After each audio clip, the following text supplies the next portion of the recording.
Students, very warm welcome to our channel. This is Barkha ma'am, your AppTech Guru. So my dear class 12th students, भाई finally आप सभी का weight over हो चुका है. जी हाँ, class 12th IT information technology book code 802 का lecture लेकर आ चुकी हूँ मैं. आज डिस्कस करेंगे हम इस सेशन में basically class 12th IT information technology book code 802 first unit database concepts का मोस्ट इंपॉर्टेंट पार्ट जिसको लेकर बच्चे बहुत पैनिक होते हैं. जी हाँ, सही सुन रहे हो आप सभी लोग. SQL structured query language practical के साथ में कहा था मैंने, मैं प्रैक्टिकल के साथ में आपको पढ़ाऊंगी. बिल्कुल क्रिस्टल क्लियर आपकी जो चीजें हैं वो हो जाने वाली हैं. सो अब तैयार हो जाओ बेटा अपने बोर्ड एग्जाम को फोड़कर आने के लिए. मतलब आप यदि चाहते हो पूरे 100 में से 100 मार्क्स तो बिल्कुल सही प्लेटफॉर्म पे आए हो. करना क्या है, चैनल को सब्सक्राइब कर लेना है, वीडियो को लाइक कर लेना है, अपने सारे दोस्तों तक शेयर कर देना है जिन्होंने क्लास 12th में IT AI CS और या फिर आईपी जो भी सब्जेक्ट टॉप किया है. सभी सब्जेक्ट के वीडियो लेक्चर्स 100% अवेलेबल है क्वालिटी एजुकेशन के साथ और 100% नोट्स के साथ. तो one and only your Barkha ma'am's channel, है ना जी. तो स्ट्रक्चर्ड क्वेरी लैंग्वेज में किस किस को प्रॉब्लम है, बिल्कुल समझ नहीं आता है मैम कैसे कोड करना है. अधिकतर जो प्रॉब्लम्स हम फेस करते हैं वो इसके कोड में ही फेस करते हैं कि आखिर क्वेरी लिखे कैसे, समझ ही नहीं आता. तो बेटा सारी प्रॉब्लम्स का सॉल्यूशन लेकर आ चुकी हूँ अब मैं, है ना जी. तो करते हैं start SQL unit 1 database concepts part 2. अब इसका आप सोच रहे हो कि मैम पार्ट 1 कहाँ मिलेगा. तो बेटा पार्ट 1 ऑलरेडी मैंने पढ़ा दिया है, थोड़े दिन पहले पढ़ाया था पार्ट 1. प्लेलिस्ट का लिंक डिस्क्रिप्शन में जाके देखो, आपको पार्ट 1 भी वहां पर मिल जाएगा जिसमें डेटाबेस के बेसिक कॉन्सेप्ट्स को हमने डिटेल में समझा है ना जी. तो पहली बार जो चैनल पे आया है प्लेलिस्ट का लिंक डिस्क्रिप्शन में जाके देख लो, पार्ट 1 अच्छे से समझ लो ताकि पार्ट 2 SQL की जो आज हम शुरुआत कर रहे हैं वो आपको क्रिस्टल क्लियर हो सके. तो करते हैं श्री गणेश आज के धमाकेदार सेशन को. देखो अब यहां पर structured query language, okay, that is SQL. ये होता क्या है, सबसे पहले तो ये समझिए किस चिड़िया का नाम है मैम, कुछ समझ नहीं आता है. देखो डेटाबेस की जब बात की जाती है ना, जब डेटा सब जगह से जनरेट हो रहा होता है, जैसे मैं आपकी बात करूं तो आपका पर्सनल डेटा, आपका नाम, contact number, father's name, mother's name, marks, UID, PAN card, everything जो भी चीजें आपकी सब है वो सब आपका डेटा है. ऐसे दुनिया में बहुत सारा डेटा है, हम डेटा से ही घिरे हुए हैं. तो जब आप इस डेटा को डेटाबेस में अरेंज करते हो, मतलब कि जब आप इस डेटाबेस को कैसे अरेंज करते हो, जब आप इस डेटाबेस को इस तरीके से टैबुलर फॉर्मेट में अरेंज करते हो तो इसके लिए हमें क्रिएट करना होता है डेटाबेसेस, टेबल्स, ठीक है. जिसके लिए बहुत सारे सॉफ्टवेयर्स हैं, like MS Access basic database software है. अब MS एक्सेस के बाद एक्सेल, उससे भी बेसिक सॉफ्टवेयर है. एक्सेल का नाम, कैल्क का नाम सभी ने सुना होगा. ऐसे स्प्रेडशीट दिखती है जहां पे आप रो कॉलम में डेटा वैल्यूज को स्टोर कर सकते हो. एक स्ट्रक्चर्ड वे में हम इसको अरेंज कर सकते हैं. लेकिन वही जब बात आती है ना डेटाबेस में से डेटा वैल्यूज को निकालने की, कि आपको यदि डेटा को फिल्टर करके निकालना है या आपको कोई क्वेरी के अकॉर्डिंग, आपकी क्वेश्चन के अकॉर्डिंग इस डेटाबेस से टेबल से वैल्यूज को एक्सेस करना है, तो क्या करेंगे. तो डेटाबेस की one of the most popular language जिसका नाम है स्ट्रक्चर्ड क्वेरी लैंग्वेज, इसका यूज करते हैं. जैसे C++, जावा, पाइथन, आपने बहुत सारी प्रोग्रामिंग लैंग्वेजेस के नाम सुने होंगे. बेटा उसमें ही एक SQL लैंग्वेज भी है जो सिर्फ और सिर्फ डेटाबेस के लिए बनाई गई है. तो डेटाबेस लैंग्वेज की जब भी बात आती है तो SQL का नाम सबसे टॉप पर आता है. ठीक है, तो SQL language is used to manage data stored in RDBMS. अब DBMS का एक पार्ट होता है RDBMS, जिसे रिलेशनल डेटाबेस मैनेजमेंट सिस्टम कहते हैं, जो हमने ऑलरेडी डिस्कस कर लिया है. In comprises of data definition language and data manipulation language, where DDL is a language which is used to define structure and constraints, and DML is used to insert, modify and delete data in database. अब ये DDL DML क्या है ma'am, ये समझ नहीं आ रहा है तो सुनो. DDL DML बेसिकली बात करूं तो ये SQL स्टेटमेंट्स के टाइप्स हैं. क्या है, SQL स्टेटमेंट्स के टाइप्स हैं. मतलब हम जब बात कर रहे हैं SQL लैंग्वेज की, तो SQL लैंग्वेज में आप क्या करते हो, डेटाबेस को डिजाइन करते हो. तो डेटाबेस को डिजाइन करने से लेकर डेटाबेस में मैनिपुलेशन करने तक SQL में कुछ स्टेटमेंट्स होते हैं. जैसे पहला SQL का स्टेटमेंट होता है DDL, जिसका फुल फॉर्म है डेटा डेफिनेशन लैंग्वेज. क्या है, डेटा डेफिनेशन लैंग्वेज. अब ये जो डेटा डेफिनेशन लैंग्वेज है, बेसिकली इसमें वो सारी कमांड्स आती हैं जो कि डेटाबेस को डिजाइन करने से रिलेटेड रहती हैं, डेटाबेस के स्ट्रक्चर को मॉडिफाई करने से रिलेटेड रहती है, स्ट्रक्चर डिसाइड करने से रिलेटेड होती है, वो DDL में आती है. जैसे क्रिएट कमांड हो गया, ऑल्टर कमांड हो गया, क्रिएट, ऑल्टर, ड्रॉप, ये सब DDL स्टेटमेंट्स में आती है. जहां आप टेबल बनाते हो, टेबल का स्ट्रक्चर बदलते हो, नया कॉलम ऐड करते हो, कॉलम डिलीट कर देते हो, टेबल का नाम बदलते हो, टेबल में एक्चुअली टेबल के स्ट्रक्चर में बदलाव करते हो. और वहीं जब मैं बात करूं टेबल के अंदर जो आप डेटा वैल्यूज देते हैं, ठीक है, जैसे फॉर एग्जांपल मैंने कहा कि आपको एक टेबल डिजाइन करनी है, आपकी क्लास में टोटल 40 स्टूडेंट्स हैं, तो 40 स्टूडेंट्स के लिए एक टेबल बनाओ. तो आपने क्या किया, बढ़िया रो और कॉलम बना लिए 40 स्टूडेंट्स के लिए, और अपने ऊपर रोल नंबर, नेम, क्लास और father's name, mother's name, date of birth, address, contact number, ऐसे कॉलम्स डिजाइन कर लिए। अभी आपने सिर्फ इस डेटाबेस को, इस टेबल को डिजाइन किया है।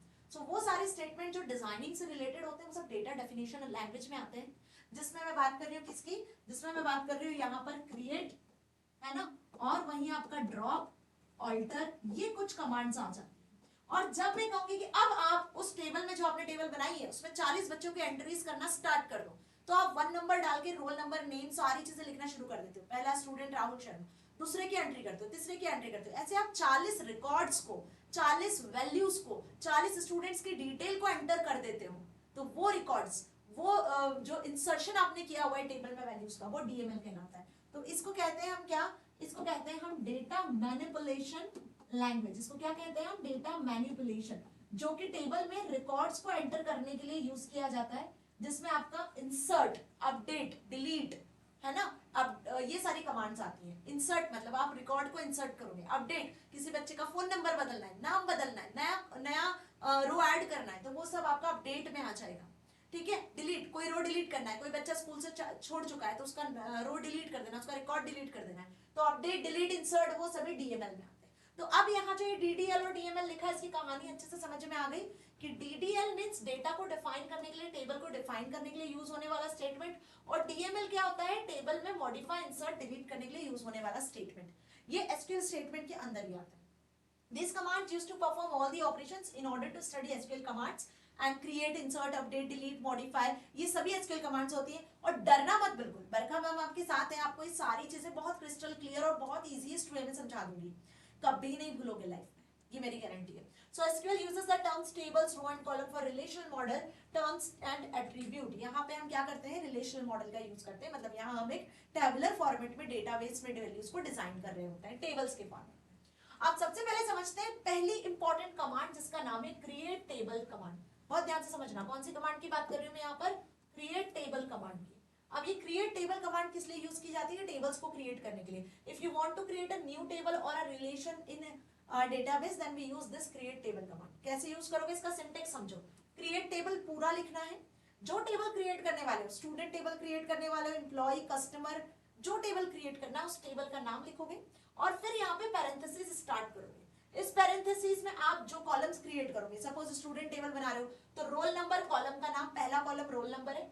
अब रोल नंबर में कैसी वैल्यूज आएंगी, रोल नंबर में नंबर टाइप की वैल्यूज होगी, कैरेक्टर टाइप की वैल्यूज होगी, कैसी वैल्यूज होगी, वो वैल्यूज लिखोगे। क्या इस पे कोई कंस्ट्रेंट आप अप्लाई करना चाहते हो कि रोल नंबर के जो वैल्यूज है वो सिर्फ, सपोज आपके स्कूल में, आपकी क्लास में 40 बच्चे हैं, तो भाई 40 तक ही रोल नंबर हो, उससे ज्यादा के नहीं हो, तो आप ऐसे कुछ कंस्ट्रेंट अप्लाई कर सकते हो। तो कोई भी इनवैलिड वैल्यूज आप अप्लाई नहीं कर पाओगे, यहाँ 40 के अंदर ही आप वैल्यूज को अप्लाई कर पाओगे, ये कंस्ट्रेंट बताते हैं। एंड दिस इज ऑप्शनल, ये जो स्क्वायर ब्रैकेट में कंस्ट्रेंट लिखा है ये ऑप्शनल है ना। आपको ये दो चीजें तो लिखना कंपलसरी है, कॉलम का नाम और उसकी वैल्यूज का नाम, ठीक है, मतलब डेटा वैल्यूज जो एक्सेप्ट करेगा। आप सपोज नेम वाला कॉलम लिया, तो कॉलम नंबर 2 कॉमा से सेपरेट करोगे हर एक कॉलम को, और नेम वाला कॉलम कैरेक्टर वैल्यू लेगा, तो डेटा टाइप हमने कैरेक्टर दे दिया, फिर तीसरा कॉलम सेट किया। ऐसे मल्टीपल कॉलम्स को आप यहाँ पे सेट कर सकते हो, और फिर इस पैरेंथेसिस को जो यहाँ स्टार्ट की थी उसको क्लोज करके लगा देना है सेमीकोलन। ठीक है, हर क्वेरी सेमीकोलन से एंड होती है, इस चीज का ध्यान रखना, ये आपसे एमसीक्यूज वगैरह में पूछते हैं। So this is what, this is about create table statement. Create table जो कमांड है ये उसका क्या है, ये उसका सिंटेक्स है, इसी के बेसिस पे अब हम टेबल क्रिएट करेंगे, है ना। फॉर एग्जांपल एक सिंपल सा एग्जांपल बता देती हूँ। जैसे आपको स्टूडेंट टेबल बनानी है, तो क्रिएट टेबल भी आपको लिखना है, क्रिएट टेबल और भाई टेबल का नाम। तो जहां आपने देखा कि यहाँ टेबल का नाम लिखा हुआ है, इस टेबल के नाम की जगह आपने अपने स्कूल के जो भी टेबल आपको बनानी है वो टेबल का नाम लिख दिया, पैरेंथेसिस से स्टार्ट किया। अब क्या करना है आपको, कॉलम का नाम, सपोज आपने रोल नंबर वाला कॉलम बना दिया आरएन नाम से, और इसमें आप नंबर टाइप की वैल्यू दोगे, तो इसका डेटा टाइप क्या हो गया, इसका डेटा टाइप क्या हो गया, नंबर, कि आप रोल नंबर में नंबर टाइप की वैल्यू दोगे, 1 2 3 4 5 6 7 8 अप टू 40 तक, ये रोल नंबर आपने बनाया, ठीक है। देन कॉमा लगाया, नेम आप बनाने वाले हो एक कॉलम, नेम में आप कैरेक्टर टाइप की वैल्यू दोगे। आप कैरेक्टर कितने दोगे, सपोज कि किसी का नाम 40 कैरेक्टर्स का या 50 कैरेक्टर का, तो कितने भी कैरेक्टर का, 10 कैरेक्टर का, 15 20 कैरेक्टर का, तो आपने मैक्सिमम कैरेक्टर की रेंज दे दी कि मैं 30 कैरेक्टर तक का नाम एंटर करेंगे, ठीक है। और दो ही कॉलम बना लिए, सपोज ब्रैकेट क्लोज और इसके बाद लगा दिया semicolon. So this is the example of create table. इसको मैं प्रैक्टिकली भी बताऊंगी, so don't panic, so create table command में पैरेंथेसिस क्या बताता है कि आप टेबल के अंदर के कॉलम बना रहे हो, ठीक है। यहाँ पे आपको कॉलम का नाम उनके डेटा टाइप के साथ बताना होता है कि रोल नंबर कॉलम है तो उसमें नंबर टाइप की वैल्यू आएगी, नेम वाला कॉलम है तो उसमें कैरेक्टर टाइप की वैल्यू आएगी, एड्रेस वाला कॉलम है तो उसमें वर्कर टाइप की वैल्यू आएगी। अब ये नंबर, केयर, वर्कर, ये एक कॉलम की डेटा वैल्यूज हैं जो किस टाइप की होगी वो आपको बताना होगा। तो कितने टाइप के डेटा टाइप हो सकते हैं वो समझेंगे अभी। उससे पहले हर एक क्वेरी किससे एंड होती है, सेमी कॉलन से एंड होती है, और हर एक कॉलम को आप कॉमा से सेपरेट करते चलते हैं, ये चीज ध्यान रखना है। तो कोई भी क्वेरी जब भी जनरेट करोगे, कोई भी स्टेटमेंट, कोई भी कमांड एसक्यूएल का लिखोगे, तो इन चीज का खास ख्याल रखना। अब जो मैंने बताया कि मैम कितने टाइप की डेटा वैल्यूज को आप स्टोर करवा सकते हो, तो ये टेबल वही चीज डिपिक्ट कर रही है। यदि आप कैरेक्टर वैल्यूज देते हो तो A to Z कोई सा भी कैरेक्टर स्टोर करवा सकते हो। जैसे मैंने लिखा कि कैरेक्टर ऑफ 5, तो आप 5 कैरेक्टर का नाम अशोक, विजय, राहुल ऐसे नाम को स्टोर करवा पाओगे। यदि किसी स्टूडेंट का नाम 6 या 7 कैरेक्टर का हुआ, जैसे बरखा 6 कैरेक्टर का नाम है, तो फिर वो एक्सेप्ट नहीं करेगा क्योंकि आपने यहाँ पे साइज दिया हुआ है 5,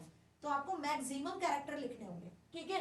वर्कर, अभी सपोज नाम तो कैरेक्टर में ही होता है, बट व्हाट अबाउट यदि मैंने कहा कि आपको एड्रेस स्टोर करना है, तो एड्रेस में आप सपोज मैंने बोला कि एड्रेस ये 121 भोपाल, ठीक है। तो अब देखो यहाँ पर कैरेक्टर भी है, यहाँ नंबर भी है मैम, तो क्या करेंगे, कौन सा डेटा टाइप लेंगे, भाई नंबर तो नंबर लेता है, कैरेक्टर तो कैरेक्टर लेता है, तो यहाँ पे एक डेटा टाइप यूज करोगे दैट इज वर्कर। कौन सा डेटा टाइप यूज करोगे, वर्कर, ठीक है, जो कि अल्फाबेट्स और नंबर्स, अल्फा न्यूमेरिक डेटा को एक्सेप्ट करता है, जिसमें अल्फाबेट्स और नंबर दोनों आ जाते हैं। तो ये वर्कर जो है ये वेरिएबल लेंथ कैरेक्टर स्ट्रिंग होता है, जिसमें आप इस तरीके से वर्कर वैल्यूज को स्टोर करवा सकते हो। यहाँ भी आपको इसका साइज स्पेसिफाई करना होता है, 50, 20 जितना दोगे उतना साइज का कॉलम क्रिएट हो जाएगा, उतने कैरेक्टर्स उसमें स्टोर करवा पाओगे। अब एक डिफरेंस है केयर और वर्कर में जो एग्जाम में आता है, बहुत ध्यान से सुन लेना, ये आपसे वाइवा में भी पूछा जाता है कि केयर और वर्कर में क्या डिफरेंस है। देखो केयर क्या करता है, कैरेक्टर को एक्सेप्ट करता है, और वर्कर अल्फा न्यूमेरिक वैल्यूज को स्टोर करता है। ये तो बहुत बेसिक सा डिफरेंस जो मैंने बता दिया।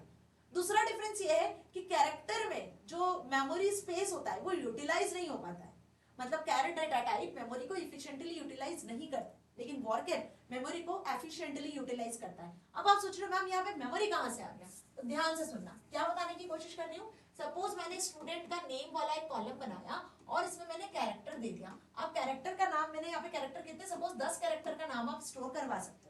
अब आपने क्या नाम दिया, सपोज आपने नाम दिया यहाँ पर अशोक, क्या नाम दिया, अशोक। तो अब ये मेमोरी में कितने कैरेक्टर्स ले रहा है, मेमोरी में ये जाके लेगा टोटल 1 2 3 4 5, मेमोरी में क्या ले रहा है, ये टोटल 5 कैरेक्टर्स की स्पेस लेगा। अब ये नाम कहीं जाके मेमोरी में स्टोर तो होगा, तो मेमोरी में 5 कैरेक्टर्स की स्पेस लेगा, लेकिन हमने कितने कैरेक्टर स्पेसिफाई किए, 10, ज्यादा से ज्यादा 10।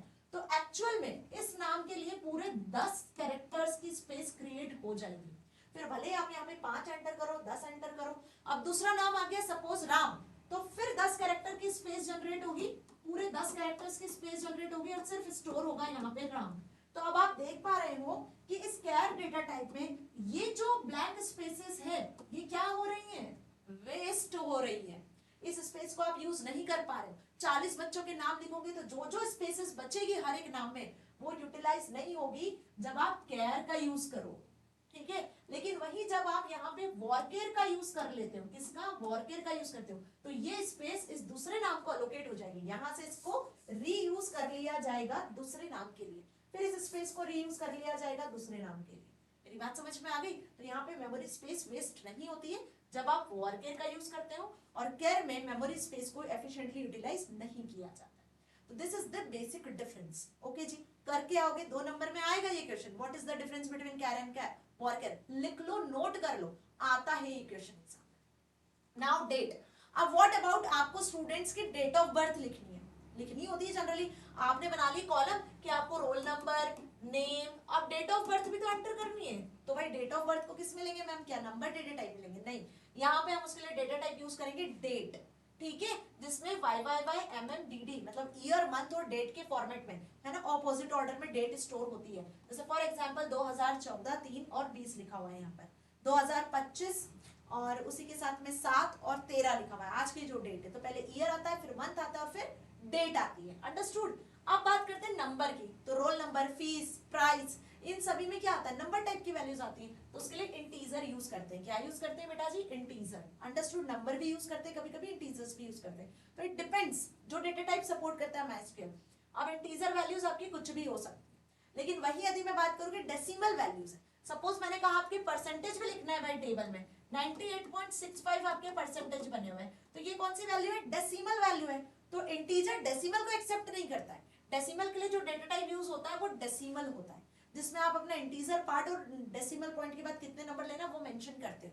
तो ये एक फिक्स पॉइंट का वैल्यू होती है, जिसमें आप इस तरीके से जैसे लिखा डेसिमल 5.2, तो भाई आप डेसिमल के पहले यहाँ पे 5 नंबर यूज कर सकते हो और डेसिमल के बाद आप सिर्फ 2 ही नंबर यूज कर सकते हो। तो हम यहाँ पे नंबर और प्रिसीजन दोनों देते हैं, ठीक है। तो ये कुछ डेटा टाइप्स है जो बेसिकली टेबल क्रिएट करते समय हम कॉलम में स्पेसिफाई करते हैं, कॉलम के नाम के बाद बताते हैं कि इस कॉलम में कैसी वैल्यू आनी है, डेटा टाइप कैसा होगा, इसका नंबर होगा, कैरेक्टर होगा, इंटीजर होगा, डेसिमल होगा, डेट टाइप का होगा, किस टाइप की वैल्यू पर्टिकुलर कॉलम स्टोर करने वाला है, ठीक है। ये कब करेंगे हम, टेबल को क्रिएट करते समय। अभी टेबल क्रिएट करना मैं आपको प्रैक्टिकली भी बताऊंगी। देखो ये सेशन थोड़ा सा लेंथी जरूर होगा क्योंकि यहाँ मैंने पूरा एसक्यूएल पार्ट तो कवर नहीं किया है। अगर पूरा एसक्यूएल पार्ट कवर करती तो 5 से 6 घंटे में ये चला जाता आराम से। तो सेशन आपका थोड़ा लेंथी जरूर होगा, maybe probably 1 hour, but practical के साथ सारी चीज समझाऊंगी। बहुत पेशेंटफुली समझना है एक चीज, क्योंकि बच्चे थोड़ा सा भी कुछ मिस कर लिया ना यहाँ पे बीच में तो आपको चीजें क्लियर नहीं होंगी, है ना। चलिए अब सपोज कि हमें कौन सी टेबल बनानी है, मैंने अभी आपको स्टूडेंट टेबल का एग्जांपल दिया, but we just want to create a teacher table.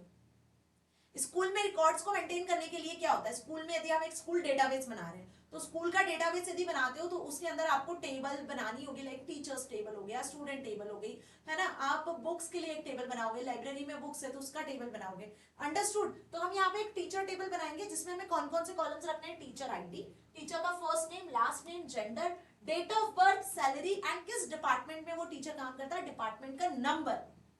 Okay, जैसे सीएस डिपार्टमेंट है तो उसको हमने नंबर दे दिया है कि 101, है ना। अकाउंट्स डिपार्टमेंट है तो हमने 102 डिपार्टमेंट नंबर दिया हुआ है, तो डिपार्टमेंट नंबर भी एंटर करेंगे। तो ये कुछ डिटेल है जिसके बेसिस पे अब हमें क्या करना है, ये एक स्ट्रक्चर है, इस बेसिस पे हमें क्या करना है, टेबल को डिजाइन करना।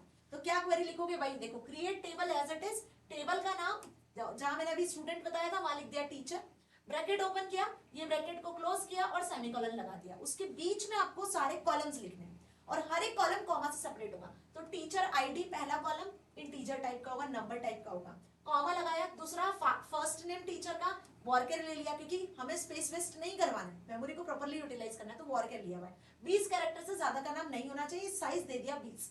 लास्ट नेम ये भी 20 कैरेक्टर से ज्यादा का नहीं होगा, कॉमा लगाया। दूसरा जेंडर, जेंडर या तो मेल होगा या तो फीमेल होगा, तो कैर ले लिया हमने कैरेक्टर, एक ही पर्टिकुलर स्पेस क्रिएट होगा एम या एफ के लिए। फिर सैलरी ले लिया, सैलरी आपकी डेसिमल में हो सकती है, सैलरी डेसिमल में पॉसिबल है ना। Suppose 40,000.50, this will be the salary.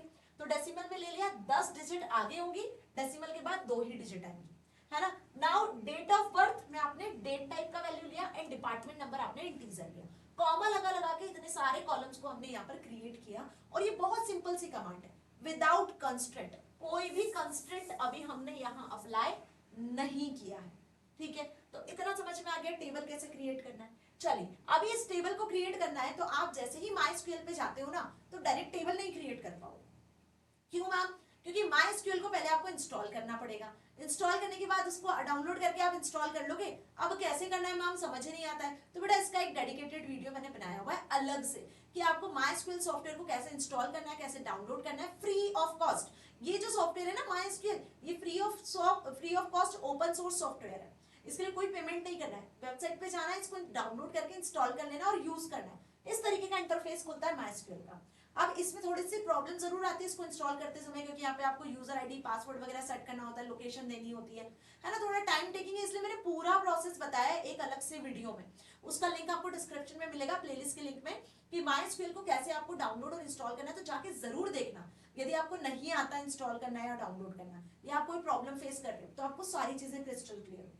तो जैसे ही MySQL सॉफ्टवेयर पे जाओगे ना, MySQL कमांड लाइन क्लाइंट पर, तो आपको यहाँ पे पहले पासवर्ड एंटर करना पड़ेगा। पासवर्ड एंटर करने के बाद में आप MySQL प्रॉम्प्ट पे आ जाओगे। यहाँ पूरा MySQL सॉफ्टवेयर का डिटेल आपको शो होगा और MySQL प्रॉम्प्ट जैसे ही आपको दिखेगा इस तरीके से, तो यहाँ से आपको कमांड लिखना शुरू कर देना।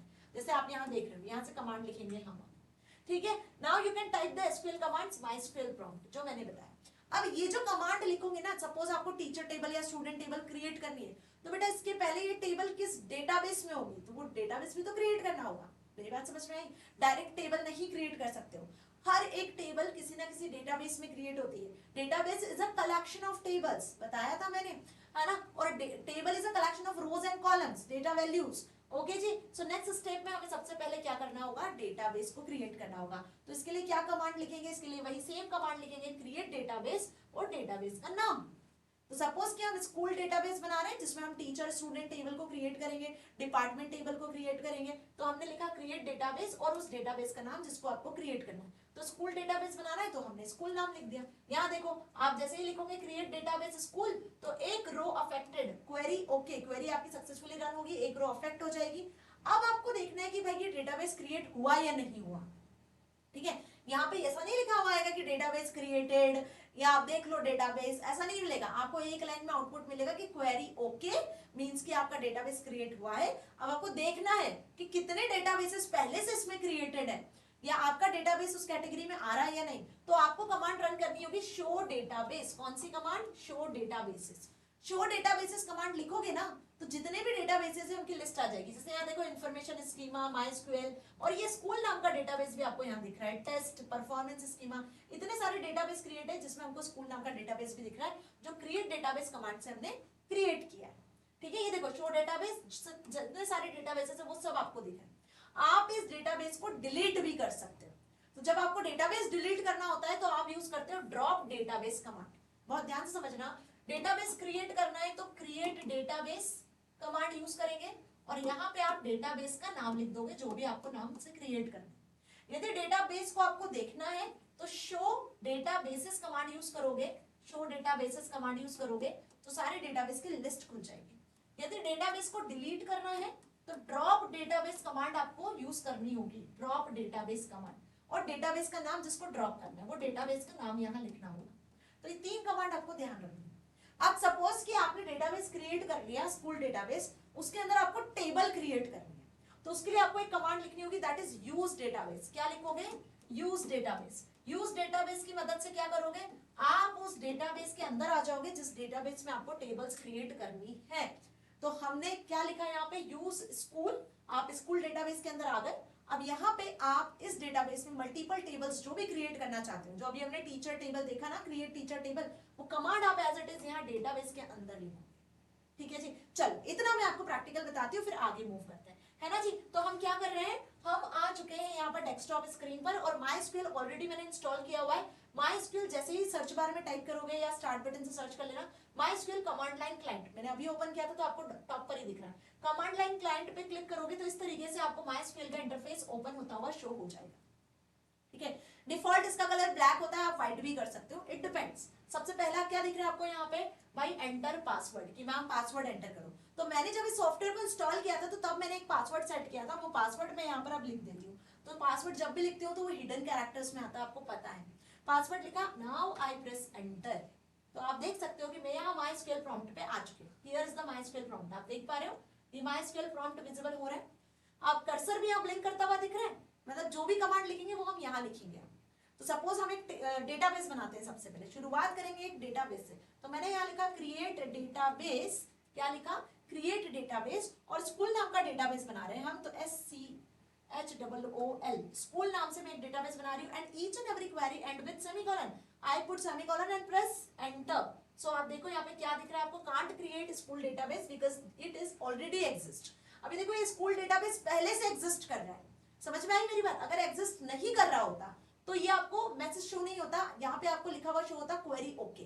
अभी चलो देख लेते हैं क्या मैम स्कूल नाम का डेटाबेस पहले से एग्जिस्ट कर रहा है। तो यदि इसको देखना है तो क्या करेंगे हम, शो डेटाबेसेस कमांड को रन कर देंगे और देखेंगे कि क्या वाकई ये डेटाबेस एग्जिस्ट कर रहा है या नहीं। तो show databases command, now I press enter. तो भाई आप देख पा रहे हो यहाँ पर, देख पा रहे हो यहाँ पर MySQL, performance schema, information schema, स्कीला, स्कूल, ये देखो यहाँ पे ये स्कूल नाम का डेटाबेस ऑलरेडी क्रिएटेड है। सिस, वर्ल्ड, इतने सारे डेटाबेसेस पहले से यहाँ क्रिएटेड है। ठीक है जी, तो अब सपोज हम नया डेटाबेस क्रिएट करते हैं स्कूल मैनेजमेंट नाम से। तो आपको क्रिएट करके तो मैं बताऊंगी। देखो क्या लिखा मैंने, क्रिएट डेटाबेस, ठीक है, database, okay. Now school management नाम से हम डेटाबेस क्रिएट कर रहे हैं, स्कूल मैनेजमेंट मैंने प्रॉपर लिख लिया बिना स्पेस के, स्कूल मैनेजमेंट, सेमीकोलन लगाया, एंटर प्रेस किया। Now what is the output is query okay, one row affected, कि अब एक स्कूल मैनेजमेंट नाम से डेटाबेस हमने यहाँ क्रिएट कर लिया।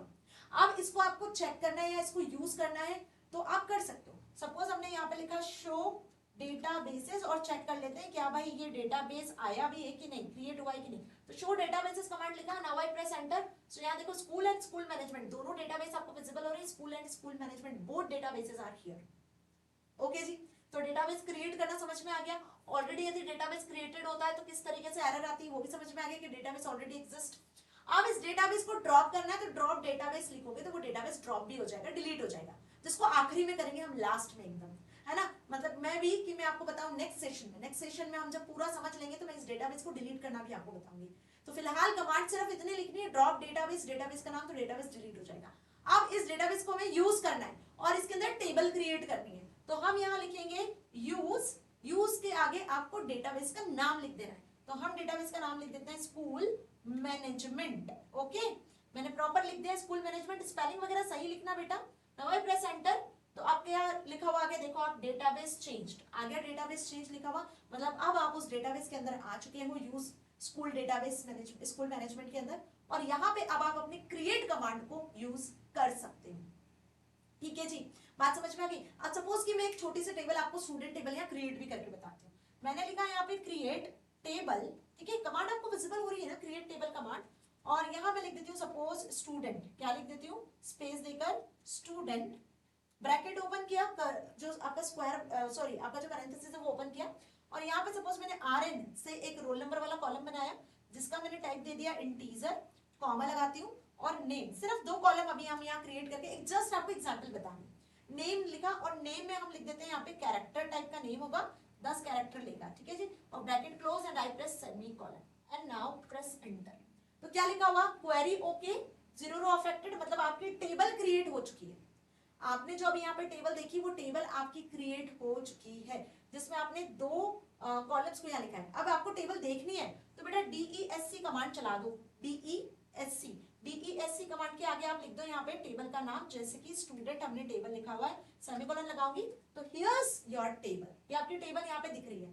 मतलब टेबल के अंदर कोई वैल्यूज तो नहीं लिखी है, हमने सिर्फ यहाँ पे लिखा है क्रिएट टेबल स्टूडेंट, RN मतलब रोल नंबर, इंटीजर वैल्यू होगी, नेम कैरेक्टर टाइप की वैल्यू होगी, और 2 फील्ड क्रिएट कर ली, रोल नंबर नेम वाली, इंटीजर कैरेक्टर के साथ में, यहाँ कोई नल वैल्यू, अभी हमने कोई कंस्ट्रेंट अप्लाई नहीं किया है तो यस ये शो कर रहा है कि नल वैल्यू हो सकती है। कोई की, प्राइमरी की वगैरह कुछ भी अप्लाई नहीं किया है तो अभी ब्लैंक है। डिफॉल्ट कोई कंस्ट्रेंट, कोई भी अभी कंस्ट्रेंट इस पे अप्लाई नहीं किया है। बहुत बेसिक से हमने टेबल क्रिएट करना यहाँ सीखा है। तो डेटाबेस कैसे क्रिएट करना है, उसमें टेबल कैसे क्रिएट करना है, आई होप आपको क्रिस्टल क्लियर हो गया। अब बढ़ते हैं आगे और समझते हैं क्या कि मैम ये जो टेबल हम क्रिएट कर रहे हैं एक्चुअल में इसमें कंस्ट्रेंट वगैरह कैसे अप्लाई करते हैं। तो देखो अभी हमने टीचर टेबल देखा था स्कूल डेटाबेस में, तो वही टीचर टेबल कैसे क्रिएट करोगे, इस तरीके से आपको लिख देना है कंटेंट, और 0 रो अफेक्टेड लिखा हुआ आ जाएगा, क्वेरी ओके लिखा हुआ आया मींस आपकी क्वेरी सक्सेसफुली रन हो गई। तो एक टीचर टेबल आप इस तरीके से क्रिएट कर पाओगे। आपको देखना है तो आप शो टेबल कमांड यूज करोगे तो आपको टेबल विजिबल हो जाएगी। शो टेबल कमांड यूज करोगे तो भी टेबल दिख जाएगी, DESC टेबल लिखोगे तो पूरा टेबल का डिस्क्रिप्शन दिख जाएगा। DESC मतलब डिस्क्रिप्शन, टेबल में कितने कॉलम्स है, किस टाइप के, वो शो हो जाएगा।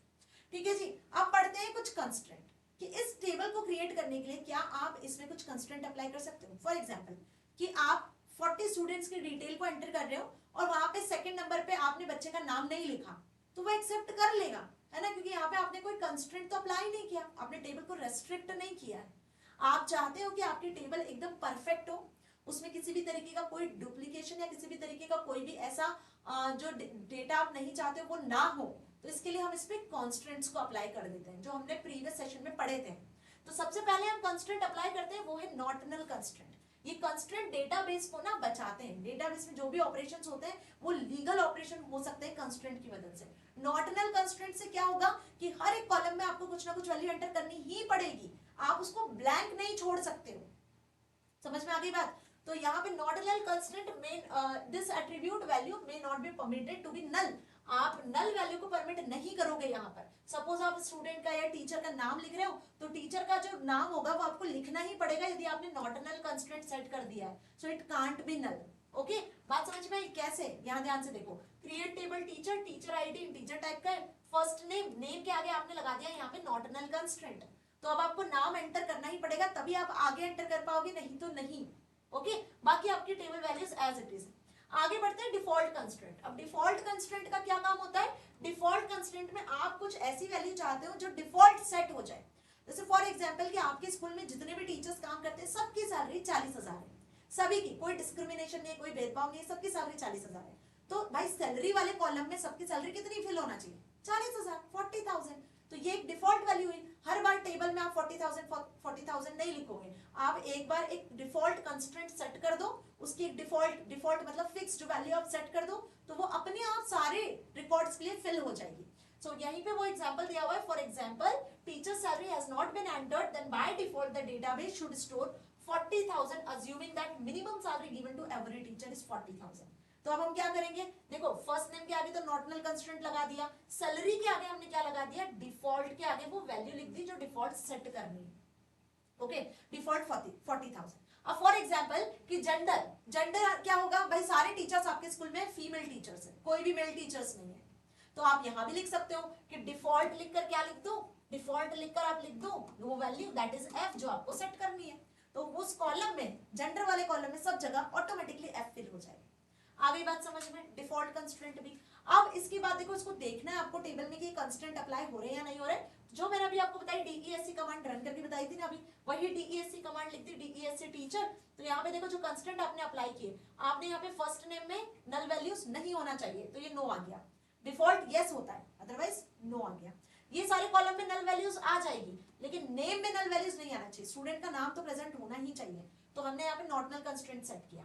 अभी आपने डिफॉल्ट कंस्ट्रेंट में क्या सेट की? वैल्यू 40,000। तो यहाँ पे देखो सैलरी वाले कॉलम में 40,000 वैल्यू ऑटोमेटिकली आ गई। ये सब आपको कहाँ दिखेगा? जब आप डीईएससी कमांड रन करोगे। अब होता है third constraint, that is check constraint. Ma'am इसका क्या काम होता है? In order to restrict the values of attribute with the range, check constraint में बी यूज्ड। कि आपने जो वैल्यू दी हुई है उसी रेंज में, उसी वैल्यू रेंज में वैल्यूज एंटर हुई है या नहीं हुई है। जैसे फॉर एग्जांपल कि आपकी क्लास में 40 बच्चे हैं, या आपके स्कूल में सपोज 100 टीचर्स हैं, तो अब टीचर के जब नंबर आप एंटर करोगे तो वो 100 से ज्यादा नहीं होना चाहिए। आपने एक चेक कंस्ट्रेंट अप्लाई कर दिया और उसमें आपने एक वैल्यू दे दी कि भाई 100 से ज्यादा वैल्यू इस टेबल में इंसर्ट ही ना हो। ठीक है, यदि 100 से ज्यादा कोई इंसर्ट करना चाहे, 100 से बड़ी वैल्यू को इंसर्ट करना चाहे, तो वो इंसर्ट ही नहीं हो, क्योंकि हमारे स्कूल में इतने ही टीचर्स हैं, या आपकी क्लास में 40 बच्चे हैं तो 40 ही वैल्यूज एंटर होंगी।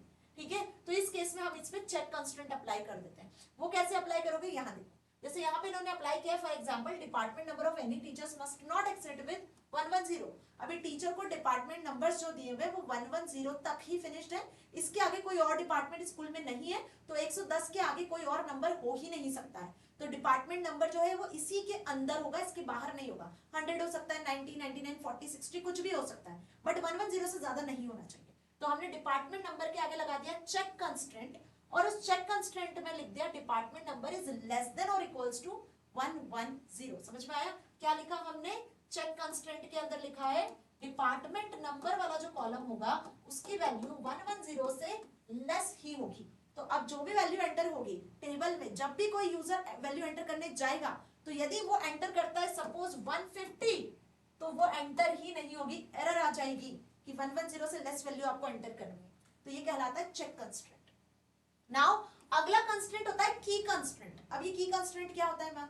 तो भाई कीज मैंने पहले ही पढ़ा दी, डेटाबेस वाला जो पहला वीडियो जिसमें हमने डेटाबेस के कॉन्सेप्ट्स को पढ़ा था, वहां बताया था कि की का अपना अलग इंपॉर्टेंट रोल होता है डेटाबेस में। यदि आप चाहते हो कि डेटाबेस में कोई भी वैल्यू डुप्लीकेट ना हो, आप चाहते हो डेटाबेस की वैल्यू हमेशा यूनिक हो, कोई भी दो रिकॉर्ड एक जैसे एग्जिस्ट ना करे, तो उसके लिए हम की कंस्ट्रेंट्स को यूज कर लेते हैं, कीज डिफाइन कर लेते हैं, जिसमें प्राइमरी की, फॉरेन की। फॉरेन की का काम होता है दो अलग अलग टेबल को ज्वाइन करना, रेफरेंस वे में डेटा को एक्सेस करना।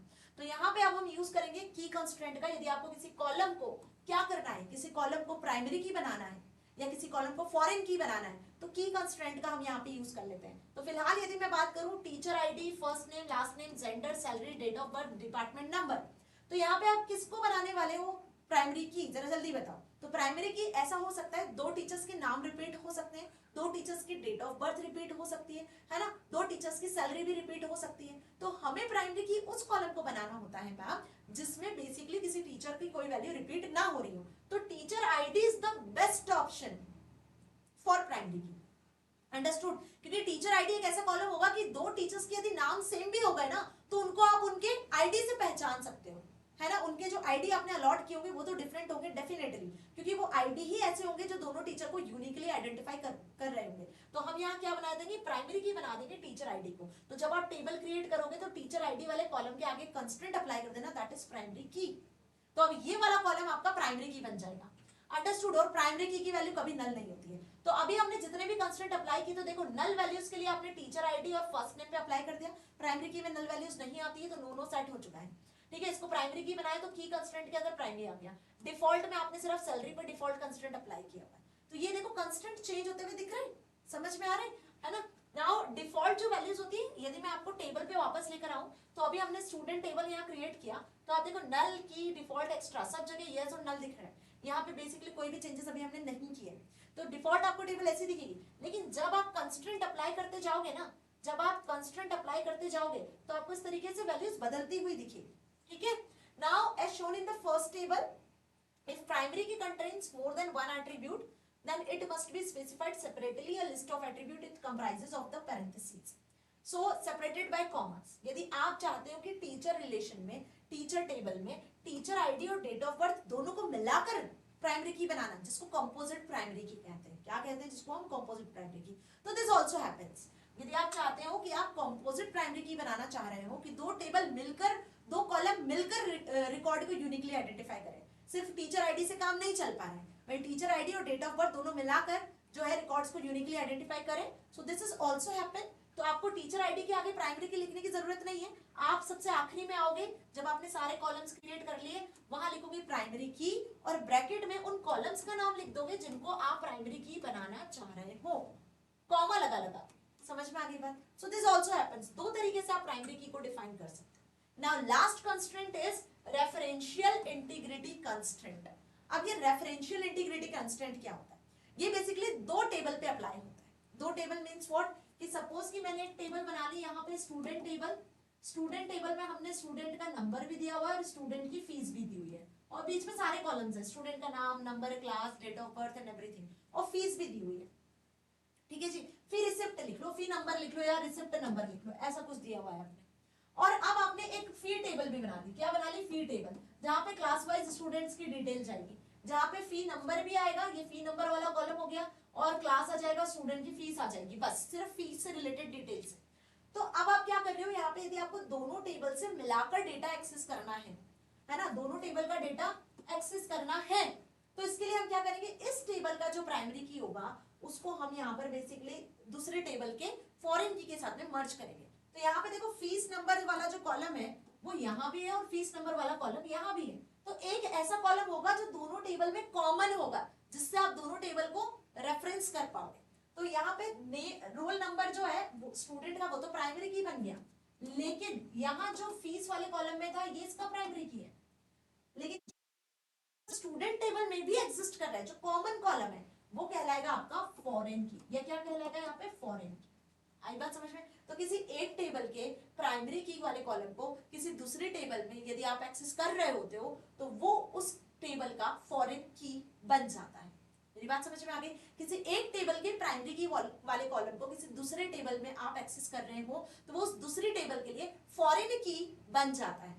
तो यहाँ पे यदि आपको दो टेबल को एक साथ मिलाकर एक्सेस करना है तो हमें इस कंस्ट्रेंट को यूज करना होता है। अभी ये जो कंस्ट्रेंट है वो क्या स्पेसिफाई करता है, ये कंस्ट्रेंट ये स्पेसिफाई करता है कि यदि एक टेबल में आप चेंजेस कर रहे हो तो वो दूसरे टेबल में भी रिफ्लेक्ट करेंगे, और यदि किसी एक टेबल के रिकॉर्ड को आप डिलीट कर रहे हो तो वो दूसरे टेबल से भी डिलीट हो जाएंगे।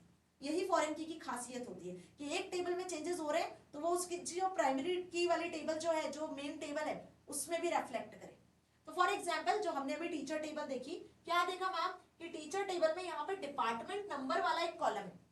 भाई टीचर आईडी को तो आपने प्राइमरी की बना दिया, डिपार्टमेंट नंबर वाला जो कॉलम है, यदि हम एक डिपार्टमेंट टेबल क्रिएट कर लेते हैं, ये एक डिपार्टमेंट टेबल हमने क्रिएट करी और इस डिपार्टमेंट टेबल में आपने डिपार्टमेंट आईडी और डिपार्टमेंट नेम को रखा, ठीक है। तो डिपार्टमेंट आईडी यहाँ पे क्या हो गया, प्राइमरी की बन गया इस डिपार्टमेंट टेबल की।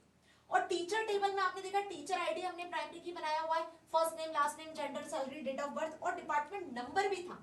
तो ये जो डिपार्टमेंट नंबर है यहाँ बन जाएगा फॉरेन की, क्योंकि ये इस टेबल से आपने एसोसिएट किया हुआ है। डिपार्टमेंट आईडी और department number will be the same column, ठीक है जी, क्योंकि यहाँ पे ये प्राइमरी की है और यहाँ ये बन जाएगा फॉरेन की। अब इसको अप्लाई कैसे करोगे, तो ध्यान से देखो, ये डिपार्टमेंट टेबल क्रिएट कैसे करोगे, वही create table department, department ID integer value है और डिपार्टमेंट आईडी प्राइमरी की बना दिया। डिपार्टमेंट नेम वॉरकेट टाइप की वैल्यूज ले रहा है और डिपार्टमेंट नेम में नाम लिखना जरूरी है, नॉट नल कंस्ट्रेंट लगा दिया। अब ये दूसरी टेबल देखो, हमारी वही टीचर टेबल, तो create teacher table, primary key not null, last name first name gender salary 40,000 default constraint के साथ में, date of birth date type का वैल्यूज है, डिपार्टमेंट नंबर इंटीजर है। अब डिपार्टमेंट नंबर के बाद जब सारे कॉलम डिफाइन कर दिए तो हम यहाँ पर एक कंस्ट्रेंट यूज कर रहे हैं, that is foreign key constraint.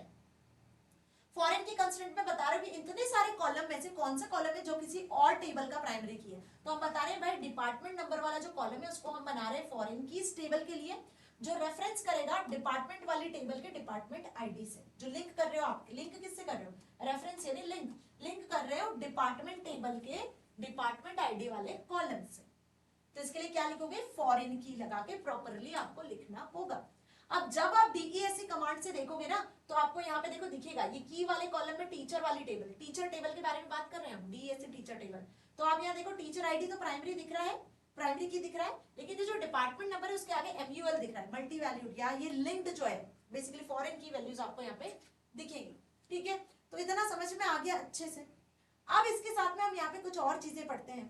आपके दिमाग में जो चीज आ रही होगी कि मैम यदि सेम कॉलम दोनों टेबल में है, तो यदि मैं डिपार्टमेंट आईडी से कोई डिपार्टमेंट आईडी ऐड करती हूँ या कोई डिपार्टमेंट आईडी को मैं डिलीट करती हूँ, तो क्या वो दूसरी टेबल में रिफ्लेक्ट होंगे, तो जी हाँ होंगे। You can also specify the action taken in case of foreign key attribute और primary key attribute value are changed as may result in violation of the referential integrity. ठीक है, this may be done using the following commands, on delete और on update पर। ये दो चीजें आपको add करनी होगी, ऑन डिलीट और ऑन अपडेट। अब ऑन डिलीट पे क्या क्या एक्शन हो सकते हैं, ऑन अपडेट पे क्या क्या एक्शन हो सकते हैं, तो सुनो, ऑन डिलीट पे या तो आप नल वैल्यू सेट कर सकते हो, या आप चेंजेस को रिफ्लेक्ट करवा सकते हो, या आप चेंजेस को रेस्ट्रिक्ट कर सकते हो। आप चाहते हो कि भाई चेंजेस रिफ्लेक्ट नहीं होना चाहिए तो रेस्ट्रिक्ट कर दो, आप चाहते हो कि चेंजेस रिफ्लेक्ट होना चाहिए तो कैस्केड ऑपरेशन सेट हो जाएगा, आप चाहते हो क्या कि कोई भी ऑपरेशन ना हो, नल वैल्यू सेट हो जाए, तो सेट नल सेट कर दो। ये तीन एक्शंस हो सकते हैं किस ऑपरेशन के बेसिस पर, ऑन डिलीट और ऑन अपडेट पर। मतलब आपकी जो एक मेन टेबल है उसमें जो फॉरेन की है, यदि फॉरेन की वाली किसी वैल्यूज में अपडेशन होते हैं या डिलीशन होते हैं तो उसके बेसिस पे तीन ऑपरेशन परफॉर्म होते हैं, या तो उस अपडेशन को डिलीशन को रेस्ट्रिक्ट कर दो, या उसको अलाउ कर दो, कैस्केड मतलब अलाउ कर दो, या उस जगह पर नल वैल्यूज को सेट कर दो। ठीक है जी, फॉर एग्जाम्पल कि मेरे पास डिपार्टमेंट आईडी वाली टेबल है, डिपार्टमेंट आईडी वाली टेबल में एक नया डिपार्टमेंट मैंने ऐड किया या और कोई दूसरा डिपार्टमेंट मैंने वहां से डिलीट किया, तो अब मैं चाहती हूँ कि टीचर टेबल में भी ये चेंजेस रिफ्लेक्ट हो जाए, तो मैं क्या करूंगी, ऑन डिलीट ऑन अपडेट पर कैस्केड सेट कर दूंगी। ठीक है, या मैं चाहती हूँ कि नहीं हो, रेस्ट्रिक्ट करना है, तो आप रेस्ट्रिक्ट सेट कर सकते हो। और ये कैसे सेट करेंगे, ऐसे समझो, वही same table, create table teacher primary key not null constraint के साथ में ये सारे कॉलम्स अपने यहाँ तक क्रिएट कर लिए। अब फॉरेन की में आपने लिख दिया डिपार्टमेंट आईडी और ऑन कर दिया आपने यहाँ पर, ऑन डिलीट को सेट नल कर दिया, ऑन अपडेट को भी सेट नल कर दिया। ठीक है, ऑन डिलीट मतलब जब टेबल से रिकॉर्ड डिलीट होगा तो उस जगह पर नल वैल्यू सेट हो जाएगी, टेबल में रिकॉर्ड अपडेट होगा तो उस जगह भी वैल्यू सेट नल हो जाएगी, नल वैल्यू सेट हो जाएगी। ठीक है, if a department with given value department id is deleted department table, then tuples that contains the department values attribute, then the teachers table would be set null। Department वाली table में यदि कोई value delete होती है या update होती है तो टीचर वाली टेबल में जहां डिपार्टमेंट आईडी है वहां पे नल वैल्यूज अपने आप सेट होगी जब आप ये कमांड लिखोगे। ठीक है, बात समझ में आ गई। और यदि आप चेंजेस करवाना चाहते हो तो आपको क्या लिख देना है, सेट नल की जगह पर कैस्केड, क्या लिख दोगे, कैस्केड। कैस्केड लिखने से क्या होगा, वो चेंजेस रिफ्लेक्ट हो जाएंगे। ठीक है, तो यहाँ वही लाइन लिखी हुई है that it would be deleted और the changes will be updated. ठीक है जी, आप यहाँ पे इसको रेस्ट्रिक्ट भी कर सकते हो कि चेंजेस रेस्ट्रिक्ट कर दो, ना तो चेंजेस होना चाहिए, ना नल वैल्यू सेट होनी चाहिए, ना वैल्यूज डिलीट होनी चाहिए। भाई जैसे टेबल है टीचर टेबल में जो डिपार्टमेंट आईडी वो वैसा ही बना रहे, भले डिपार्टमेंट वाली टेबल में आप चेंजेस करते रहो लेकिन वो उधर रिफ्लेक्ट नहीं करना चाहिए, तो उसके लिए आप सेट कर दोगे रेस्ट्रिक्ट। ऑन डिलीट और ऑन अपडेट पे क्या सेट कर दोगे, रेस्ट्रिक्ट। तीनों ऑप्शंस मैंने यहाँ पर बताए हुए हैं। तो इतना अच्छे से समझ में आ चुका है, अभी कोई डाउट नहीं है। सो रेस्ट्रिक्ट ऑप्शन विल रिजेक्ट और डिलीट और update operation with the reference table, ये क्या कर देता है, रिजेक्ट कर देगा। ओके, अब कुछ टेबल सेल्फ रेफरेंसिंग टेबल भी होती है, ये कैसे मैम, जब फॉरेन की कंस्ट्रेंट को आप रेफरेंस करते हो किसी एक सेम टेबल से, तो उसे हम सेल्फ रेफरेंसिंग टेबल कहते हैं, मतलब एक ही टेबल को आप उसी के साथ लिंक कर रहे हैं, this is known as self reference. जैसे फॉर एग्जांपल कि हम एक एम्प्लॉय टेबल लेते हैं जिसमें 5 कॉलम है, एम्प्लॉय का ID, name, age, salary and manager ID. क्या लिया, एम्प्लॉय का आईडी है, उसका नेम है, उसका एज है और मैनेजर आईडी है।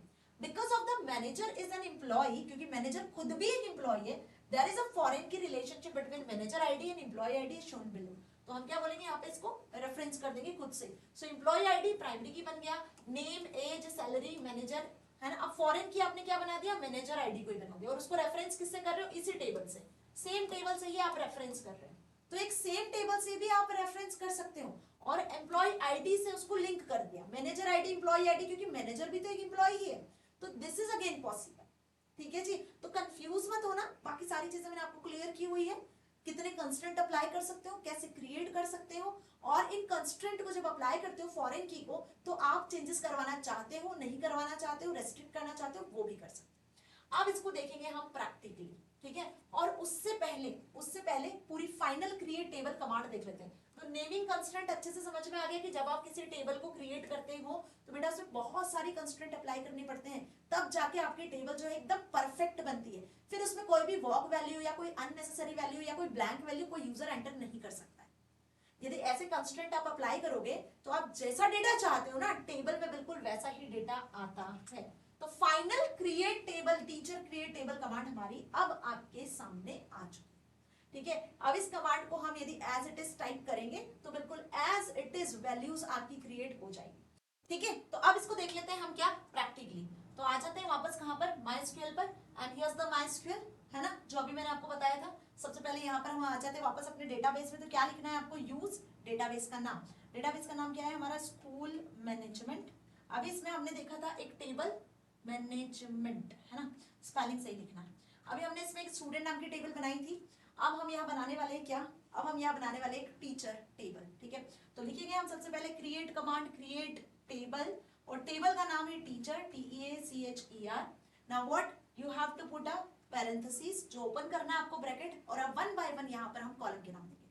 कॉलम नंबर 1 क्या क्रिएट किया हमने, टीचर आईडी। तो सपोज मैं TID नाम से टीचर आईडी बना रही हूँ, that is TID means teacher ID, in short लिख रही हूँ। ठीक है जी, तो आप ध्यान रखना, यहाँ पे मैंने TID नाम से टीचर आईडी बनाया, जिसकी वैल्यू हम दे देते हैं सपोज इंटीजर। क्लियर हुआ, कॉमा लगाती हूँ। इसके आगे आप टीचर आईडी को प्राइमरी की बनाना चाह रहे हो, तो बेटा इसके आगे प्राइमरी की कंस्ट्रेंट भी लिख दो, प्राइमरी की हमने कंस्ट्रेंट भी ऐड कर दिया और फिर कॉमा लगा दिया, देयर इज अ स्पेस, है ना, प्राइमरी की के बीच में आपको स्पेस भी देनी होगी। सो ये प्राइमरी की बन जाने वाला है। नाउ कॉमा लगाते हैं, और अब टीचर आईडी के बाद में क्या लिखते हैं हम, टीचर आईडी के बाद में फर्स्ट नेम। तो एफ नेम नाम से फर्स्ट नेम क्रिएट कर रहे हैं टीचर का। फर्स्ट नेम कैसा होगा, वॉर्कर टाइप का, और इसकी वैल्यू हम दे देते हैं सपोज 20।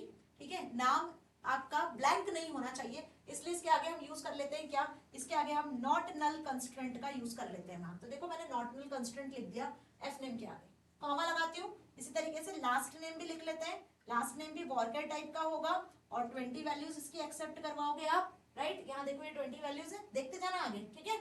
और इसको मैंने क्लोज कर दिया, और यहाँ पे इसमें भी हम नॉट नल कंस्ट्रेंट अप्लाई कर देते कि भाई लास्ट नेम भी नल नहीं होना चाहिए। चाहो तो मत अप्लाई करो नॉट नल, फर्स्ट नेम तो कंपलसरी है ही, तो नॉट नल यहाँ से हटा देते हैं। ठीक है जी, चलिए कॉमा लगाते हैं, फर्स्ट नेम हो गया, लास्ट नेम हो गया, टीचर आईडी हो गया। इसके बाद क्या था, जेंडर, जेंडर एंटर कर देते हैं। ओके, जेंडर की वैल्यू भी कैर ले लेते हैं, कैर की वैल्यू क्या होगी, ओनली 1।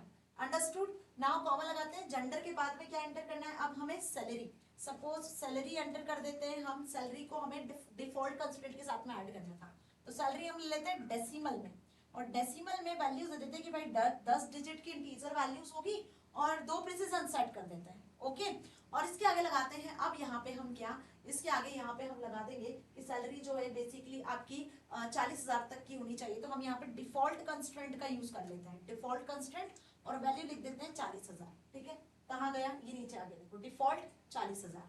ठीक है, कॉमा लगा दिया, डिफॉल्ट कंस्ट्रेंट भी आ गया। ओके, अब इसके बाद में लिखना है आपको क्या, डेट ऑफ बर्थ। तो मैं इसके लिए क्रिएट करती हूँ DOB, इन शॉर्ट मैंने क्रिएट किया हुआ है, और डेट टाइप की वैल्यू हम यहाँ सेट कर देते हैं। Now next and last is department ID. तो DEPT department ID, DEPT ID department number ले लो, एनओ ले लो, चलो डिपार्टमेंट नंबर के डीईपीटी डिपार्टमेंट नंबर ले लिया, और ये होगा आपका अगेन इंटीजर टाइप में। ठीक है जी, समझ में आ गया। अब वो हमने एक चेक कंस्ट्रेंट देखा था कि डिपार्टमेंट की जो वैल्यू है वो 110 से पहले अंदर तक ही होना चाहिए, इससे ज्यादा की वैल्यू ना यूजर एंटर ना करे, तो आप यहाँ पे एक चेक कंस्ट्रेंट को अप्लाई कर दो। सपोज चेक कंस्ट्रेंट हमने लिखा, और ब्रैकेट में क्या लिखेंगे हम, यहाँ लिखेंगे DEPT department number is less than is equals to, department number क्या होगा, less than is equals to 110 होगा। ठीक है जी, इससे ज्यादा नहीं होगा। तो बेसिकली मैंने यहाँ पर एक टेबल क्रिएट कर दी है, और अब एक और ब्रैकेट क्लोज करके लगाती हूँ सेमीकोलन। आप देख सकते हो जो जो मैंने कांस्टेंट आपको बताया वो सारे कांस्टेंट मैंने अप्लाई कर दिए। नाउ आई प्रेस एंटर, क्या लिखा हुआ आया, let's see, query okay, 0 row affected. अभी फॉरेन की कंस्ट्रेंट को यूज नहीं किया है, सिर्फ मैंने एक टीचर टेबल क्रिएट की। देखना है टीचर टेबल क्या इस कंस्ट्रेंट के साथ क्रिएट हुई है। तो देखो बेटा जी, लिख लेते हैं DESC, क्या लिखते हैं, डिस्क्राइब कमांड, DESC, और लिखते हैं टीचर टेबल का नाम, semicolon. Now I press enter, here's the table, teacher ID, first name, last name, gender, salary, date of birth, department number. Now integer, varchar 20, char 1, decimal, date, time, int, ये values होगी। अब यहाँ पे हमने teacher ID और first name पर यहाँ पर हमने अप्लाई कर दिया प्राइमरी की कंस्ट्रेंट और नॉर्डिनल कंस्ट्रेंट, तो यहाँ पे देखो ये वैल्यूज आ गई। डिफॉल्ट सैलरी पे आपने डिफॉल्ट कंस्ट्रेंट 40,000 अप्लाई कर दिया, तो वो भी आ चुका है। तो अब आपको ये सारी वैल्यूज यहाँ पे विजिबल हो रही है, जैसे टेबल मैंने अभी आपको बताई थी वैसी की वैसी विजिबल हो रही है। अब आपको अप्लाई करना है फॉरेन की कंस्ट्रेंट ना, तो फॉरेन की कंस्ट्रेंट के लिए दूसरी टेबल भी तो चाहिए मैम, तो हम यहाँ पे क्रिएट करते हैं अब डिपार्टमेंट टेबल। मैंने लिखा क्रिएट डिपार्टमेंट टेबल, क्रिएट कर ले, तो DEPT या डिपार्टमेंट पूरा लिख लेते हैं, चलो डिपार्टमेंट नाम लिख दिया पूरा डिपार्टमेंट। अब डिपार्टमेंट टेबल क्रिएट कर रहे हैं, पैरेंथेसिस लगाते हैं, 2 कॉलम ले लेते हैं। एक लेते हैं यहाँ पे department ID, okay, DEPT ID से ले लेती हूँ, और इसकी वैल्यू लेते हैं हम इंटीजर टाइप में होगी वैल्यूज। ठीक है, तो मैंने यहाँ पे इंटीजर लिख दिया, डिपार्टमेंट आईडी इंटीजर टाइप की वैल्यू होगी। कॉमा लगाती हूँ, department name DEPTNAME, department name ले लिया। नेम कैसा होगा आपका, सपोज वर्कर टाइप का होगा। ठीक है जी, और डिपार्टमेंट का नेम अगेन हम 20 कैरेक्टर्स तक ही देते हैं कि भाई 20 कैरेक्टर्स तक ही डिपार्टमेंट का नाम होगा। सो ये क्वेरी मैंने यहाँ लिख दी, देखो क्रिएट डिपार्टमेंट टेबल। अच्छा, क्रिएट के बाद टेबल भी आता है ना जी, तो क्रिएट टेबल भी लिखो, ऐसे मिस कर सकते हो आप भी, बहुत ध्यान से लिखना। Query create table department, department ID integer, department name worker type का होगा, and now press the semicolon. At the end क्या प्रेस करना है आपको, सेमीकोलन। ठीक है जी, तो ये आ गए हम लास्ट में, and now I press semicolon and press enter. So क्या लिखा हुआ है देखो, क्वेरी ओके, 0 रो अफेक्टेड, मतलब कि डिपार्टमेंट नाम की टेबल भी क्रिएट हो गई है। देखना है तो DESC DEPRAT डिपार्टमेंट का नाम लिख देती हूँ मैं, DESC department. Now I press semicolon and enter here. तो दोनों टेबल आपके सामने आ चुकी है। डिपार्टमेंट टेबल में डिपार्टमेंट आईडी और डिपार्टमेंट नेम है। अभी हमने यहाँ पे प्राइमरी की अप्लाई नहीं किया, तो देखो ये यस लिखा हुआ है, यहाँ पे अभी आपने कोई भी प्राइमरी की कंस्ट्रेंट अप्लाई नहीं किया, तो आप इस टेबल को चेंज भी कर सकते हो। समझ में आ रही है बात? तो फॉरेन की कंस्ट्रेंट अप्लाई करने के पहले इस टेबल में आपको चेंजेस भी तो करने होंगे। तो यदि टेबल में आप चेंज करना चाहते हो, जैसे यहाँ मैंने इसको प्राइमरी की बनाना भूल गए, आप देखो यहाँ पे टेबल में मैंने डिपार्टमेंट आईडी को प्राइमरी की कंस्ट्रेंट अप्लाई नहीं किया है, तो यहाँ पे नॉट नल वैल्यू की वैल्यू नो नहीं आ रही है। अंडरस्टूड? तो इस केस में हम टेबल के स्ट्रक्चर में बदलाव कर सकते हैं। यदि टेबल के स्ट्रक्चर में बदलाव करना चाहते हो ना, तो बेसिकली उसके लिए आपको यूज करना होगा एक कमांड जिसका नाम है ऑल्टर कमांड, है ना, और उससे पहले ड्रॉप कमांड। तो ड्रॉप कमांड को लास्ट में समझेंगे, पहले समझते हैं ऑल्टर कमांड। ठीक है जी, ऑल्टर कमांड क्या करता है, ऑल्टर कमांड की मदद से आप टेबल के स्ट्रक्चर में बदलाव कर सकते हो। सपोज आपको कोई नया कॉलम ऐड करना है, सपोज आपको कॉलम का नाम बदलना है, सपोज आपको कॉलम का साइज बढ़ाना है, सपोज किसी स्टूडेंट का नाम 20 कैरेक्टर से ज्यादा का है। अभी हमने यहाँ पे टीचर नाम 20 कैरेक्टर सेट किया हुआ है, अब 20 कैरेक्टर से ज्यादा का है, तो आपको कॉलम का साइज बढ़ाना होगा, आपको 30 या 40 कैरेक्टर सेट करना होगा। तो ऐसे जब आपको टेबल के स्ट्रक्चर में बदलाव करने होते हैं, तो हम यहाँ पे ऑल्टर टेबल कमांड का यूज करते हैं। This command is used to modify the basic table definition. Table definition को बदलने के लिए, टेबल के डेफिनेशन में चेंजेस करने के लिए we use the alter table command. यदि आपको नया कॉलम ऐड करना है, तो कमांड क्या लिखोगे, ऑल्टर टेबल टीचर ऐड लिखोगे, ऐड के अंदर सपोज एज ऐड करना है, तो आप एज ऐड कर पाओगे। मेरी बात समझ में आ गई? क्या करोगे, ऑल्टर टेबल, टेबल का नाम, ऐड क्या करना है, एज, एज नाम का एक कॉलम ऐड करना है, और उसकी वैल्यू इंटीजर होगी, तो वो नया कॉलम आपके टेबल में ऐड हो जाएगा। चलो देखते हैं क्या मैम कर सकते हैं। सो यहाँ पे मैं माइस्क्यूएल पे आ जाती हूँ और यहाँ लिखती हूँ ऑल्टर, ठीक है, टेबल, टेबल का नाम क्या है हमारा, टीचर टेबल है। ठीक है जी, अब इसमें हमने लिखा ADD ऐड, और नया कॉलम जो आपको ऐड करना है वो क्या है, एज कॉलम ऐड करना है। एज के आगे मैं यहाँ पे क्या लिख देती हूँ, उसकी वैल्यू। एज किस टाइप का होगा मैम, इंटीजर टाइप का होगा, तो ये इंटीजर लिखा है, सेमीकोलन लगाया, क्या लिखा हुआ है, क्वेरी ओके, 0 रो अफेक्टेड। आपकी क्वेरी ओके मतलब क्वेरी सक्सेसफुली रन हो गई है, एक नया कॉलम ऐड हो चुका है। देखिए क्या कॉलम ऐड हुआ है कि नहीं, तो DESC कमांड में लिख देते हैं हम टीचर कमांड और टेबल का नाम। तो देखो यहाँ पर अब एक आपको नया कॉलम विजिबल हो रहा है, ठीक है। यहाँ देखो एज नाम का कॉलम आ गया, teacher ID, first name, last name, gender, salary, date of birth, department number and age. Age also यहाँ पे आपको विजिबल हो रहा है, ठीक है। तो अभी समझ में आ गया कि नया कॉलम ऐड करना, तो क्वेरी क्या लिखनी है, alter table teacher add. Add लगा के जो कॉलम ऐड करना है वो ऐड कर देना है, ओके। आप किसी कॉलम में बदलाव करना है तो क्या करोगे, यदि आपको किसी कॉलम में बदलाव करना है तो इस ऐड की जगह पर हम मॉडिफाई यूज करेंगे, ठीक है। देखो मॉडिफिकेशन दिया है क्या मैंने, ऑल्टरिंग अ कॉलम, यस। यदि आपको किसी टेबल में चेंजेस करने हैं, किसी टेबल के कॉलम में बदलाव करने हैं, तो उसके लिए आप ऑल्टर टेबल मॉडिफाई यूज करो, या आप ऑल्टर टेबल डायरेक्टली इसका ऑल्टर का भी यूज कर सकते हो। जैसे for example a column definition can also be altered, for example dropping the default value और डिफाइनिंग अ न्यू वैल्यू।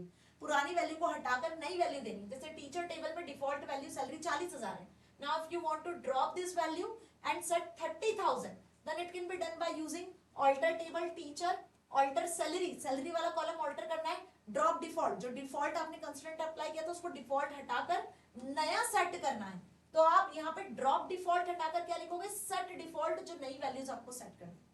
तो दिस इज ऑल्सो डन, ऐसे आप उसको क्या कर सकते हो, चेंज कर सकते हो, अंडरस्टैंड। यदि आपको कोई कॉलम डिलीट ही कर देना है, if you want to delete a column, जो एज वाला कॉलम अभी हमने ऐड किया उस एज वाले कॉलम को डिलीट ही कर देना है, तो आपको क्या लिखना है, ऑल्टर टेबल, टेबल का नाम, और ड्रॉप लिखना होगा। अभी ऐड लिखा था, ऐड की जगह पे ड्रॉप लिखोगे, और जिस कॉलम को ड्रॉप करना है उसका नाम लिख देना। और यदि वो कॉलम बेसिकली आपका प्राइमरी की, फॉरेन की वाला है और चेंजेस रिफ्लेक्ट करना चाहते हो कि यदि मेन टेबल से डिलीट कर रहे हो तो उसके फॉरेन टेबल में भी, फॉरेन की वाली टेबल में भी चेंजेस हो जाए, तो कैस्केड लिख देना, कैस्केड चेंजेस अलाउ कर देगा। नहीं करना है तो रेस्ट्रिक्ट लिख देना, रेस्ट्रिक्ट चेंजेस को रेस्ट्रिक्ट कर देगा। अभी पढ़े थे हमने, है ना जी। तो if a column can be dropped using the command but one must specify the options also, restrict और cascade for the drop behaviour. As discussed, restricts would not let that column to be dropped if they're being referenced in the other table. And cascade would drop the constraint associated with this column in the relation that is related with the other reference table. आगे बात समझ में, तो alter table drop use करोगे तो column को delete करोगे, alter table add use करोगे तो नया कॉलम ऐड करोगे, और ऑल्टर टेबल यदि आप, जैसे यहाँ लिखा हुआ देखो, ऑल्टर टेबल ड्रॉप एज, तो कॉलम आपका ड्रॉप हो जाएगा, ठीक है। और यदि कॉलम में चेंजेस करने हैं तो ऑल्टर टेबल, टेबल नेम और ऑल्टर फिर लिखोगे तो उससे आप चेंजेस कर पाओगे। वैसे इसकी जगह पे मॉडिफाई भी यूज होता है, ठीक है। और यदि आपको सपोज की कंस्ट्रेंट को हटाना है, आपको प्राइमरी की हटाना है, आपको फॉरेन की हटाना है, तो this is also done, alter table teacher drop foreign key, teacher foreign key, ठीक है। समझ में आया, आप फॉरेन की को भी हटा सकते हो, आप ड्रॉप कर सकते हो, कंस्ट्रेंट को भी आप डिलीट कर सकते हो, तो you can write like this. तो आप यहाँ से प्राइमरी की और इन कंस्ट्रेंट को भी हटा सकते हो, ठीक है। अब यदि आपको कोई कंस्ट्रेंट ऐड करना है तो कंस्ट्रेंट ऐड करने के लिए क्या करोगे, alter table, table name, add constraint का यूज करना, और जो भी कंस्ट्रेंट आपको ऐड करना है वो आप ऐड कर सकते हो। जैसे फॉर एग्जांपल कि अभी हमने फॉरेन की कंस्ट्रेंट ऐड नहीं किया और ना प्राइमरी की डिपार्टमेंट में ऐड किया, now we want to add that constraint, तो आपको क्या लिखना होगा, ऑल्टर टेबल, जिस टेबल में कंस्ट्रेंट ऐड करना है, सपोज डिपार्टमेंट में, तो टेबल का नाम लिखना डिपार्टमेंट, ऐड कंस्ट्रेंट, और जिस पर्टिकुलर टेबल में कंस्ट्रेंट ऐड करना है उसका नाम लिख देना। कि हमें यहाँ पे सपोज टीचर डिपार्टमेंट टेबल में जो है वो आपको प्राइमरी की कंस्ट्रेंट ऐड करना है, तो आप प्राइमरी की कंस्ट्रेंट ऐड करोगे तो पर्टिकुलरली वो कंस्ट्रेंट ऐड हो जाएगा, ठीक है। अब सेशन को एंड करेंगे उसके पहले मैं आपको उसको ऑल्टर कमांड को यूज करना बता दूं और ड्रॉप को यूज करना बता दूं। तो अभी हमने यहाँ पे एज वाला कॉलम ऐड किया हुआ है, अभी इसको यदि ड्रॉप करना है तो क्या लिखेंगे, ऑल्टर, और ऑल्टर के बाद ओके जी वापस आ जाओ, यहाँ पे क्लिक कर लेते हैं, अब लिखते हैं चलो ऑल्टर, और ऑल्टर के साथ आपको टेबल का नाम लिखना है। टेबल का नाम क्या है आपका, सपोज आपके टेबल का नाम है teacher table, alter table teacher. अब आपको डिलीट करना है कॉलम, तो ड्रॉप, कौन सा कॉलम डिलीट करना है, एज वाला कॉलम, ड्रॉप एज वाला कॉलम, नाउ सेमीकोलन। सो देखो 0 रो अफेक्टेड, अभी एज वाला कॉलम यहाँ दिख रहा है। अब फिर से मैं यदि DESC कमांड चलाती हूँ और यहाँ पे टीचर टेबल को एक्सेस करती हूँ, सेमीकोलन लगाती हूँ, तो आप देखोगे यहाँ एज वाला कॉलम दिख रहा है, यहाँ पे ड्रॉप कमांड लिखने से, ये ड्रॉप लिखने से कॉलम आपका डिलीट हो चुका है, ठीक है। आप मॉडिफाई का भी यूज कर सकते हो। देखो ऑल्टर, ऑल्टर के साथ में मॉडिफाई भी यूज कर सकते हो। Alter table, suppose alter table हम डिपार्टमेंट वाली टेबल में चेंजेस करना चाहते हैं, चेक करते हैं मॉडिफाई काम कर रहा है कि नहीं। ऑल्टर टेबल डिपार्टमेंट, मॉडिफाई करना चाह रहे हो आप, क्या मॉडिफाई करना चाह रहे हो आपके जो आपने डिपार्टमेंट, यहाँ देखो ये डिपार्टमेंट वाली टेबल है हमारी, इसमें हमने डिपार्टमेंट आईडी बनाया हुआ है, इसको हमें प्राइमरी की कंस्ट्रेंट से सेट करना है। तो हम यहाँ लिख देते हैं DEPT डिपार्टमेंट आईडी, इसकी डेफिनेशन बदल रहा है, इंटीजर टाइप का है, और साथ में इसमें आगे आप ऐड कर दो प्राइमरी की, कि भाई आप इसको प्राइमरी की बनाने वाले हो। नाउ सेमीकोलन, देखते हैं मॉडिफाई काम करता है। यस, ऑल्टर के साथ मॉडिफाई काम कर रहा है, ऑल्टर के साथ ऑल्टर भी काम करेगा, मॉडिफाई की जगह ऑल्टर भी लिख सकते हो, है ना, दोनों सही है। तो यहाँ पे क्या बन गया, अब जो आपकी टेबल है ना उसमें डिपार्टमेंट आईडी प्राइमरी की बन चुका है ऑल्टर कमांड की मदद से।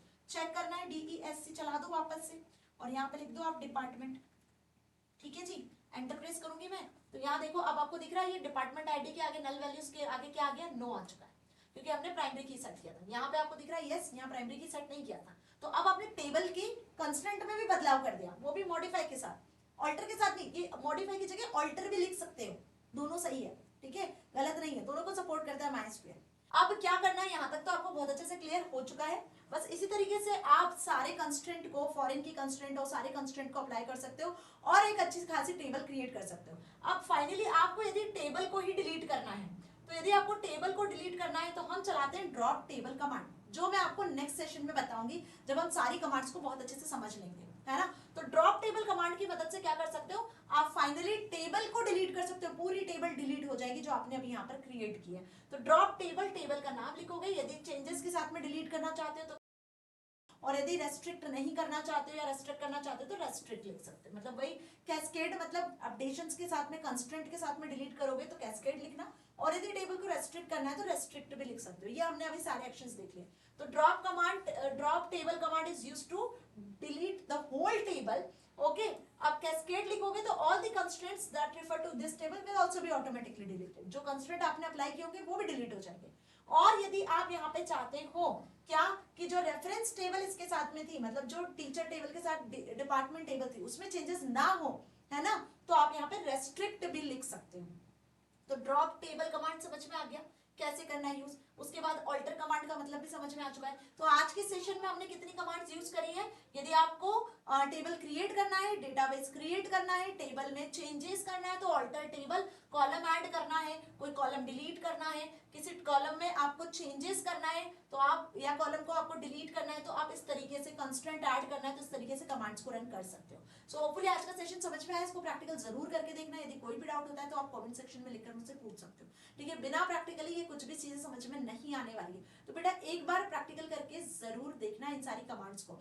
आज के सेशन में हमने सिर्फ इतना समझाया है कि आप टेबल कैसे क्रिएट करते हो, टेबल के अंदर यदि वैल्यूज एंटर करना है, जैसे मैंने बताया कि आप एक 40 स्टूडेंट्स का डेटा एंटर करना चाहते हो आपकी क्लास के, तो बेटा जी आपने टेबल तो बना ली, स्टूडेंट टेबल, लेकिन उसके अंदर वैल्यूज कैसे इंसर्ट करोगे, उसके लिए कौन सी कमांड है, वो जानने के लिए अगले सेशन में बने रहना, क्योंकि उसमें मैं आपको प्रैक्टिकली बताने वाली हूँ कि टेबल में वैल्यूज को इंसर्ट कैसे करना है, वैल्यूज को अपडेट कैसे करना है, वैल्यूज को सिलेक्ट कैसे करना है, ठीक है जी। तो मिलेंगे अगले सेशन में, till then stay happy, thank you so much.